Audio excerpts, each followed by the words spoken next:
This is quite a crowd. It's almost as many people as are now in the lobby over at our main building for the filming of, again, Madam Secretary. We constantly have these TV shows and movies. It's part of going here. It's so interesting. One of my favorites was there, Tia Leone. Oh, Marla, I didn't know she was going to be here. I shouldn't have mentioned that, but last year she sang me happy birthday. The crew set her up to do that. That was very nice.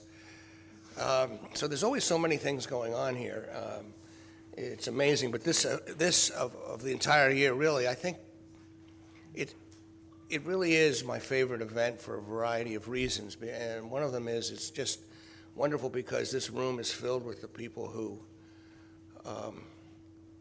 support the law school and help people who are coming here after them or after people that they're near and dear to who have passed on, and they're honoring them in their memory.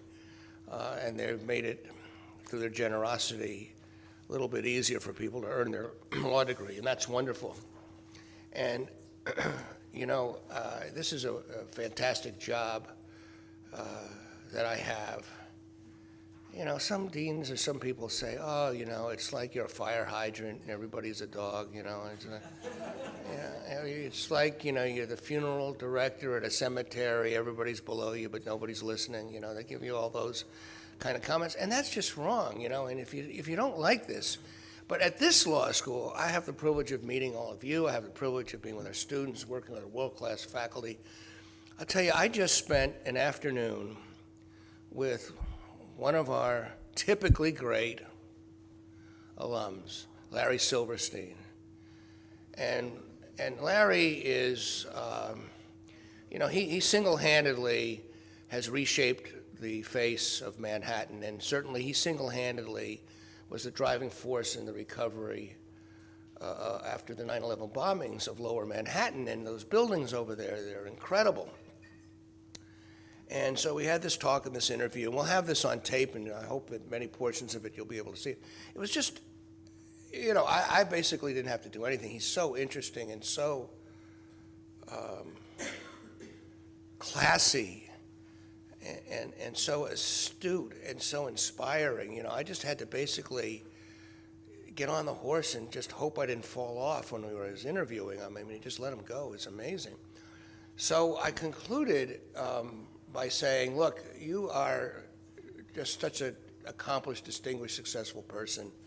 Your life is amazing, and what you've had an impact in doing is amazing. So knowing what you know right now, if your younger self were going to Brooklyn Law School, I said, because we're admitting this new class, what advice would you give to the people that will be entering law school and the people who are currently at Brooklyn Law School?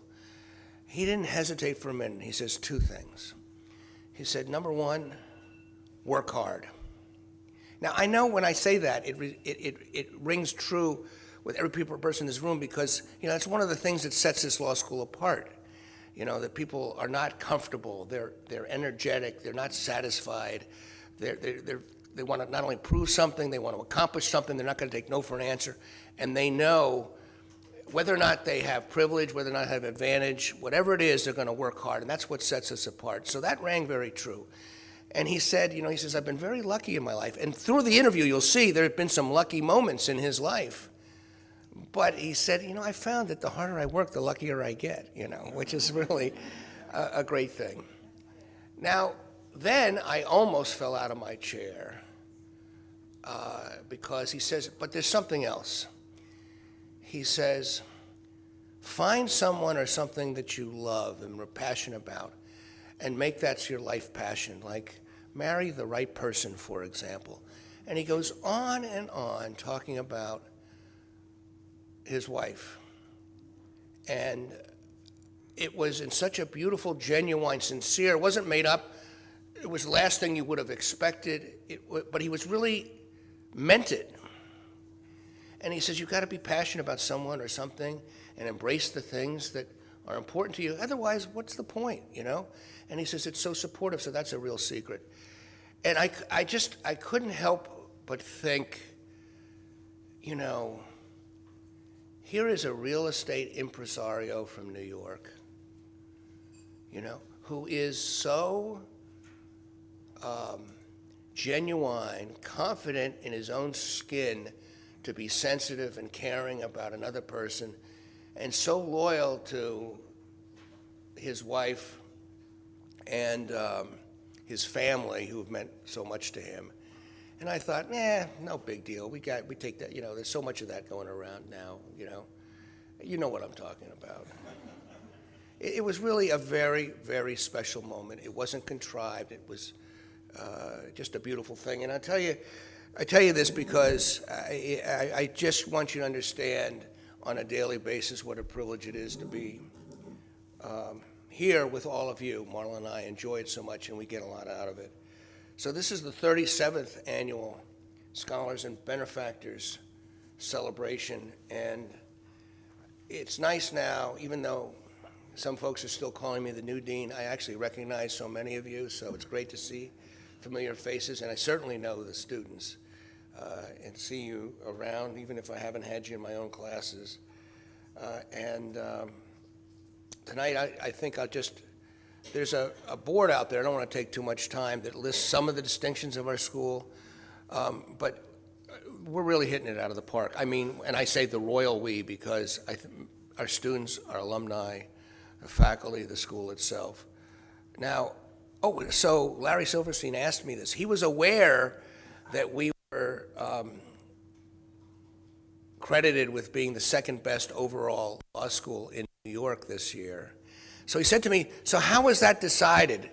What was that based on? And I said, well, it was based on really a pretty good, damn good thing, customer satisfaction.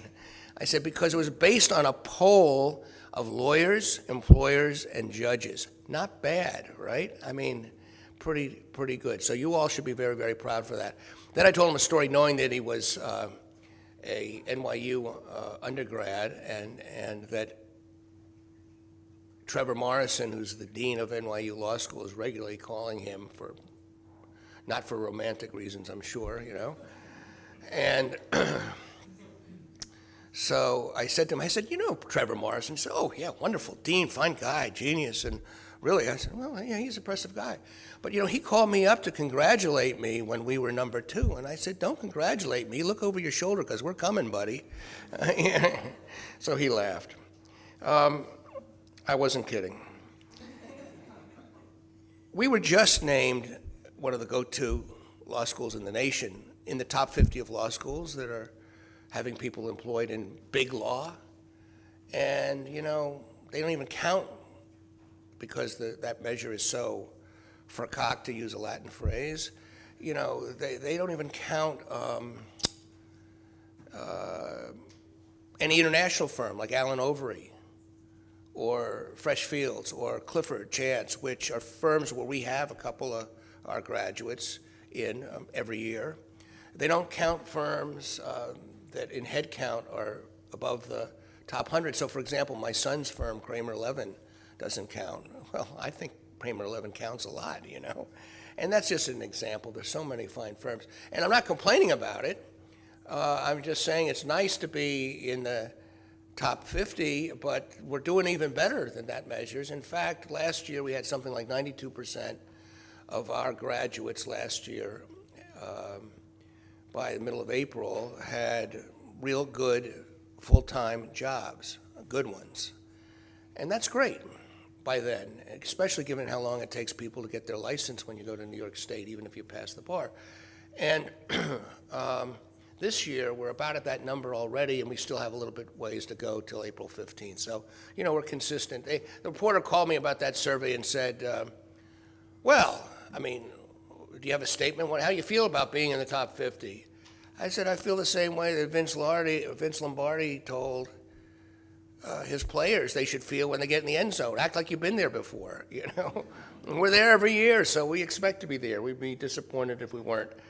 And it goes on and on and on. I'll tell you, our legal writing program, how many of you have met or know Professor Heidi Brown, who's the director, a new director? Okay, so plenty of you do. If you don't, keep an eye out for her. She's fantastic. I think, we've consistently been hiring new faculty who are the best in class. They're the best that are available on the market. She certainly was one of them. Her personal ambition she told me was in the first 5 years here to get our legal writing program into the top U.S. News legal writing programs in the country. So the U.S. News identifies 30, right, every year. So she wanted to, by 5 years, to get in the top 30, and then by 10 years to be number one. She's been here 1 year. We're in the top 30 in 1 year. So she a little bit batted over her weight and excelled there. And so now I'm going to expect her to accelerate, the number one standing. So there's no thanks for the successful. On and on and on. Clinical, public interest, public service areas, our signature programs. I see Professor Schneider here in the quarter, who's been the leader for so many years of our Sparrow Fellowship program, which is unique. It's a reason people come here. I see many of you back here who are current students who are scholarship winners, who are Sparrow Fellows. We're very proud of that. Our criminal justice program, the new Criminal Justice Center, was ranked by Pre-Law magazine as number one, the only A+ rating given for both the defense side and the criminal side in the nation. And on and on and on. Our international LLM program is one of the top programs and received an A+, our corporate law program. So we're really, and again, I'm using the royal we because of anybody I deserve the least for this, but it's really, really tremendous. And so, forgive me for reciting some of these statistics, but it's hard for me to curb my enthusiasm. And I mention these things because I want the generous donors to know how much bang for the buck they're getting from their generosity. I want them to understand that not only have outstanding people who are becoming lawyers at a critical moment in our history, but that they're going to get the best education they possibly can and to equip them to really make a positive impact no matter what field they go in. And to the young students who are the graduates, don't screw up, Use this opportunity and the support, the financial support that you've received for good purpose. I feel like you're like the cavalry that's arriving right in the nick of time, given all the issues that are out there, whether it's environment or climate change, whether our democratic institutions continue to evolve and improve, or whether they're cast aside for, some autocratic, dark, dystopian world where outcomes are determined by power or privilege or serendipitous chance or other means than sort of democratic means. This is what's at stake. And by the way, if you think I'm exaggerating or embellishing, you're not paying attention. I'm sorry. And so you are all needed. And by the way, you think that when I say these lofty things, these aspirations, and you say, he's just pie in the sky there. Well, this is what lawyers do. This is what lawyers do and what you can do. And this is what you can do with your legal education. And don't be daunted by the fact that these problems are so big. Violence, world peace, global warming, the future of democracy, the security in a digital world of our voting system, our personal privacy. These are huge problems. But just remember, some of you have heard me mention this before. Edmund Burke said a long time ago, no person made a greater mistake than someone who did nothing because they thought they could do only a little. Well, this is a joyful night, and I sense that I may have taken the air out of the room by being a little bit too serious. And I certainly didn't mean to do that. I just meant to really be congratulatory to all of you for the importance of what you're doing and what you've made possible. Our faculty are in the papers and the news all the time. Recently, you've seen Miriam Bear, I'm sure, on the Theranos case. Ted Janger testified before the Senate last week. Professor Arato was on NBC about the trade news. Minna Kotkin yesterday was in the largest circulating newspaper in the United States, the Daily News, about the defamation action that Stephanie Daniels, a.k.a. Stephanie Clifford, a.k.a. Stormy Daniels, lawyer, filed against Michael Cohen. And even I got a phone call from my mother this morning saying, Nick, I'm not sure, I did expect a lot from you, but I'm not sure I expected that you would be on the front page of a newspaper with your picture right next to Stormy Daniels' picture. She says, but it's okay, she's my new hero. This is my mom speaking. I can't tell you what my dad said. He was on a speakerphone, right? I told some of you. It's pretty good, right? I can't tell you what my mom said, but she did say, she says, don't worry, you don't know this. I've been putting a scrapbook together of all the times when you show up in the paper and there's some other person like Tom Hanks or Hillary Clinton, pictured, or Abraham Lincoln next to you. She says, I got a scrapbook. But don't worry, there's a place that I've got space left for you and Stormy Daniels, because I'm not putting in any with you pictured alongside a Trump. There's no way that's going in there. So anyway, that's my family. Our students are also being recognized. First of all, how many students here are in the Moot Court Honor Society? Okay, a lot. They're costing me a fortune. They keep winning, and it's not like to go to Secaucus. It's like they got to go to Oxford, they got to go to Vienna for the finals, and then they win, and then we have to recognize, for crying out loud, can you slow down or every once in a while be a runner-up? It's great stuff. We're enormously proud. And when you hear them make their oral arguments or do their trial practice, you will realize something very special. They're already lawyers. The bar examiners are going to have to say something about that, but they're already lawyers, and it's a wonderful thing. So, also they're terrific in other respects. Alexa Bordner, I don't know if she's here, class of 18. She's one of 10 law students in the country to receive this year's Burton Distinguished Legal Writing Award, and this Burton Award is given out by the ABA Law Library of Congress. It's a very big deal. Marvin Espana, 18, is just another. These are just recent things that have just happened, ripped from the headlines. He won a major victory for an immigrant worker through his internship at the Latino Justice Puerto Rican Legal Defense and Education Fund. So I hope the others that I'm not mentioning won't mind. I'm going to skip through that. So the scholarship donors here can really take pride in what they're doing is making a big difference, and we're so grateful for your generosity. I'm just going to say that you'll be happy for this, I hope. I hope you don't mind this. We're in a very good place. In past years, we used to mention every donor and every recipient, and we'd go through this.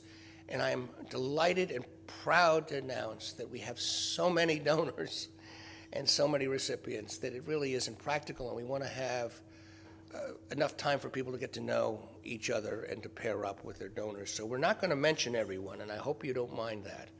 But I will ask all the donors who are here and the families who are with the donors to please rise and receive a heartfelt round of applause from all of us. Please rise, all the donors.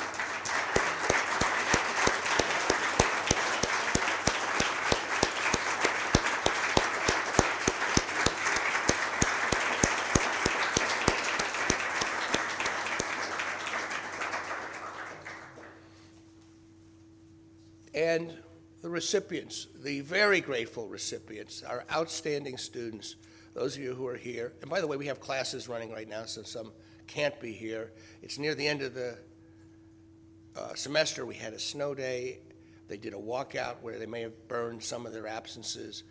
And so, they're on the cusp. I heard from a couple in the back they may need a hall pass from me, so I said, that's junior high stuff. I'll do it, but I don't think it works here. So some of the students are in class right now as we approach the end of the semester, but all our students who are present, please stand and receive our congratulations.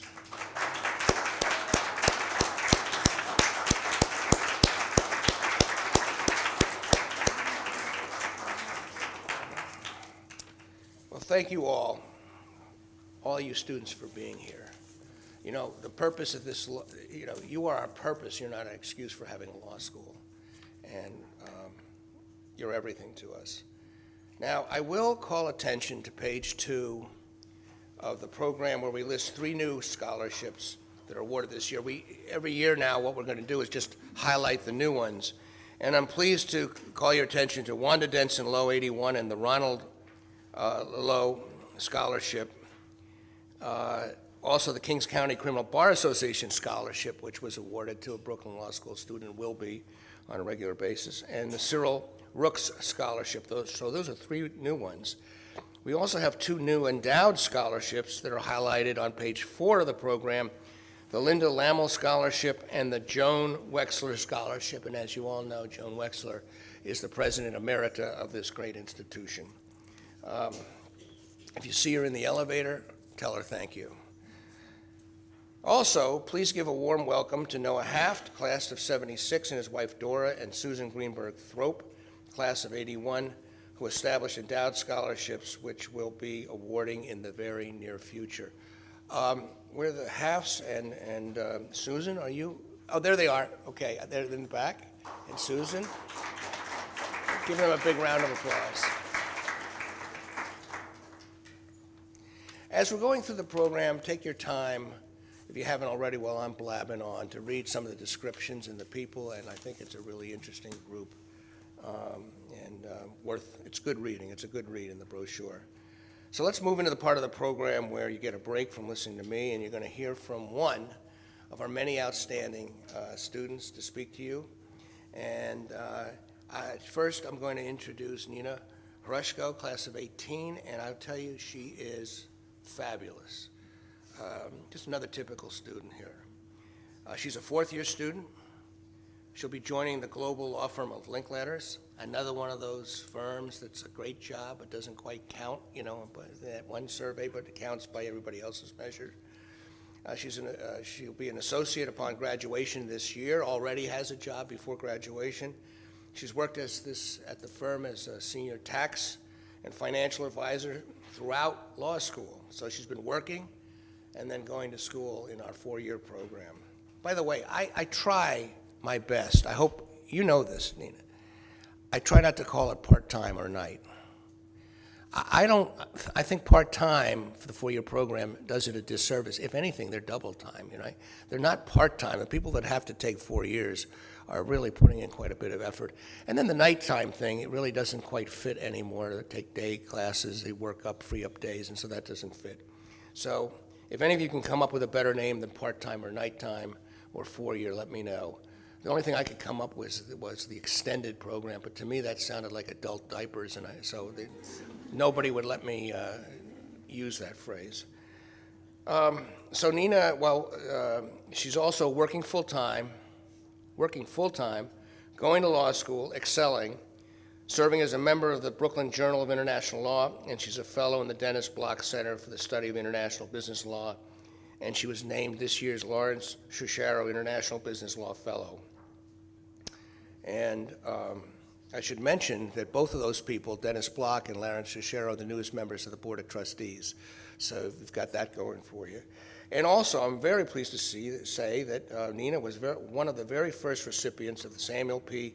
and Ellen Sporn Scholarship for first-generation lawyers like Sam was. And there they are, right there, your benefactors. Nina, I'd like to invite you here to say a few words. Thank you. Hello, everyone.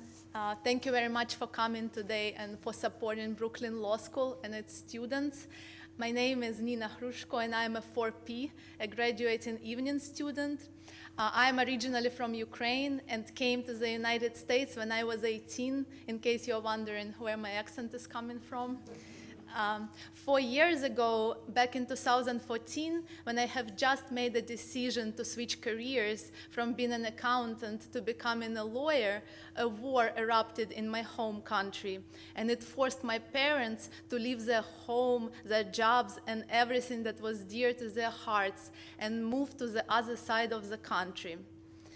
This situation made my law school decision particularly challenging, as I had to continue working in order to support my family through a difficult time, but at the same time, somehow proceed with the legal studies. Brooklyn Law School helped me achieve this goal by having an excellent evening program and by offering me a generous financial aid package. Thanks to my scholarship awards, I was able to proceed with my legal degree and at the same time help my parents through their time of hardship. Without the help that I received here, I think that a legal career might have remained just a dream for me. I'm eternally grateful for the opportunity to attend this law school and to receive high-level, high-quality legal education from its distinguished faculty. The knowledge, skills, and training that I received here helped me secure a job at one of the largest international law firms in the world. In September, as Dean mentioned, I am joining UK Magic Circle firm Linklaters as a tax associate. Thank you for making this possible. I would like to once again express a deepest gratitude on behalf of my graduating class and all BLS students for your generous support of this law school. And I hope that we will continue doing the same for the next generations of BLS students as we proceed to the next levels in our careers. Thank you.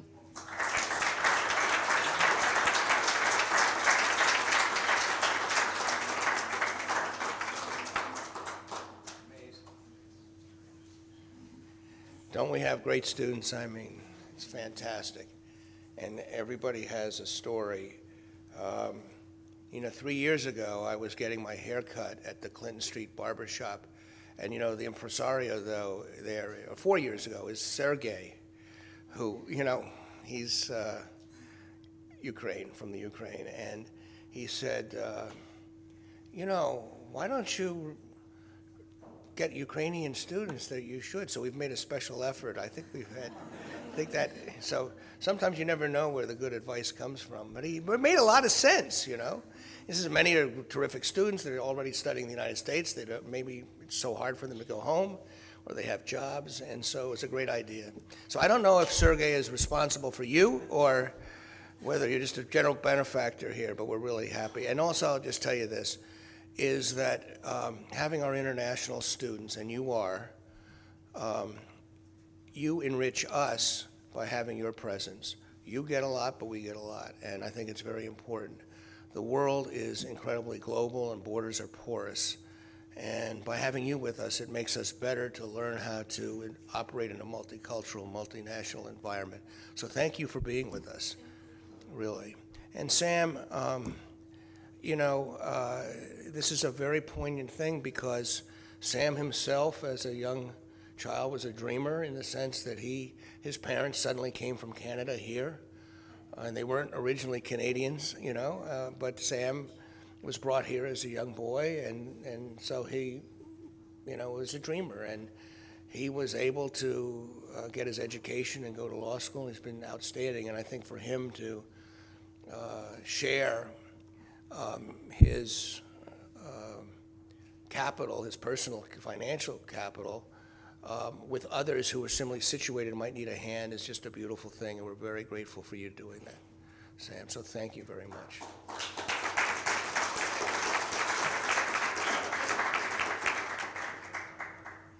I'm going to ask David Wall to come forward, and while he's doing that, I'll just say that he's a benefactor, and he's one we've selected this year to represent all of you and to speak. He is class of '87 and has established a scholarship in honor of his longtime mentor, Eugene Lieber, class of '49. He serves as counsel of the great New York law firm of Simpson Thacher and is concentrating his practice in the area of commercial litigation. He served on the adjunct faculty of this law school with quite distinction. He's teaching complex securities litigation, and we're very excited that David Wall is here tonight. David, come on up and say a few words.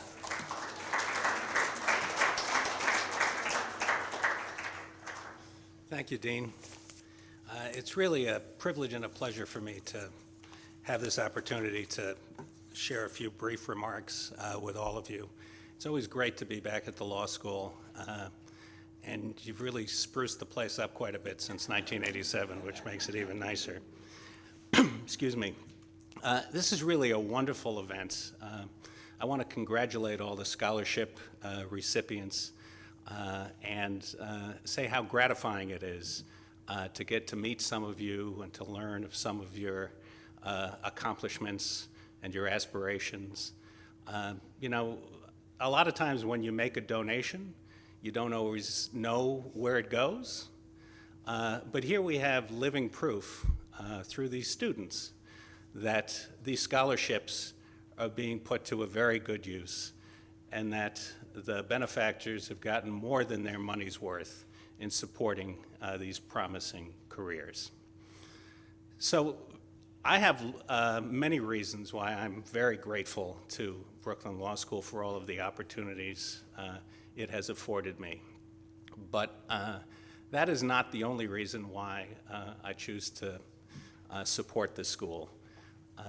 The programs like this are a very important part of the ongoing efforts that the school makes, some of which the dean described, to be able to continue to attract and to promote the best and brightest lawyers of the future. And that's good for all of us, because when they succeed, we succeed. And when these young phenoms graduate and go out into the legal world and shoot the lights out, as I'm sure they all will, that will just further enhance the standing and reputation of this great institution in the legal community. So in that same vein, I just wanted to offer some unsolicited advice to the students, and that is, you know, you have incredible resources at your disposal. In addition to your innate skills and abilities, and that trademark drive and practical intelligence that Brooklyn Law School students always have had and will continue to have. You have an alumni network that wants you to succeed, wants the law school to succeed. We all had help when we started out.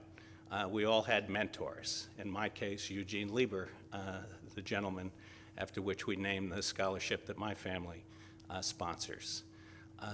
So my advice is this: don't be bashful about reaching out to others in the Brooklyn Law School community and seeking advice or assistance. I'm sure they would be very happy to help you, just as I'm sure that when your turn comes, you'll be happy to help as well. So thank you very much for listening.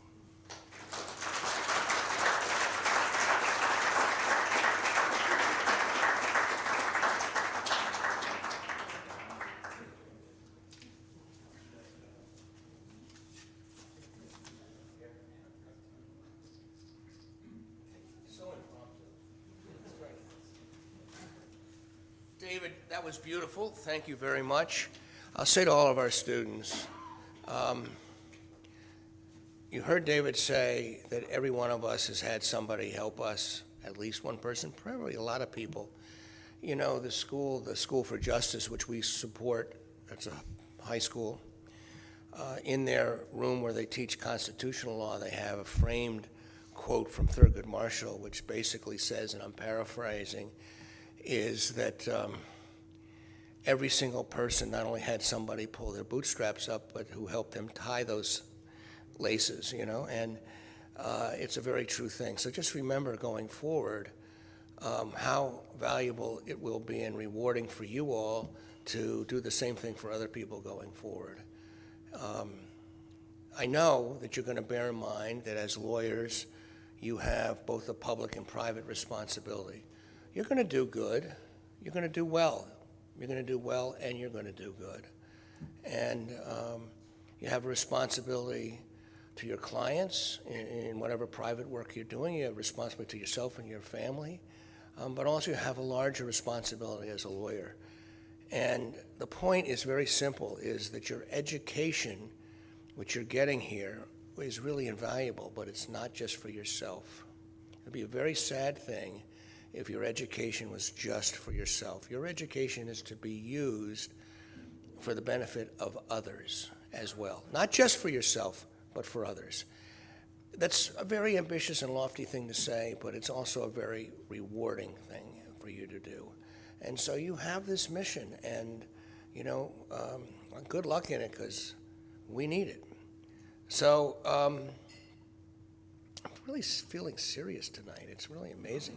Maybe I'm making up for the interview session we had Sunday night, where I had was a little more on the edge. It's really a wonderful thing. So thank you all for being here. I hope that you take the remainder of the time this evening to get to know each other even better, and for the donors to not only meet their own recipients, but to meet some of our other fabulous students. And I see we have faculty members here, Professor Liz Snyder. I see, Kate Mugladestu was here. Other faculty members are here, and Marla and I will hang around. And I see Winnie Taylor in the back, and our fabulous staff, and I see the director. I feel like, remember that old romper room? I see, I see John Rudikoff, who's the director of CUBE, the Center for Urban Business Entrepreneurship, and our phenomenal staff.